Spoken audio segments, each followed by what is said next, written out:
Айсәулеге де қырсығып бетіп отыр. Онда еркектерін үйде тастап кетіңдер. Ешкім еркелігін көтеріп отырған жоқ. Сен басын қатырған керек ма? Керегет басын қатырған. Басыңды қатырмаш. Аузыңды жоқ. Не надо маған тут өзінің нелеріңді көрсет. Жапшы аузыңды. Жапсан жап аузыңды.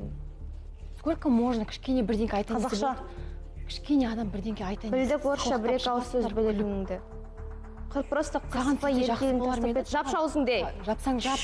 Саған сөйтсе жақсы болар ма еді? Көкбеттігіңді маған көрсетпей ақ қой, мына жерін жарай ма? Сен шатаң болмасын. Үйіңе барып көрсет. Көрсетпеймін. Тура сен сияқты еркелігіңді үйіне тастап кетіп сөйлейсің ба, сөйлесең ешкім бұл жерде еркелеп отқан жоқ. Сені никто не заставляет бұл жерде сөйлеуге.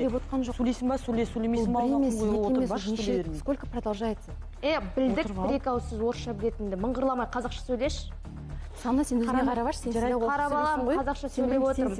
Қазақша сөйлеп отырмын, менде шаруаң болмасын. Сен орысша сөйлейсің, дұрыс па? Жапшы аузыңды. Мен саған қарағанда қазақша жақсырақ сөйлеймін.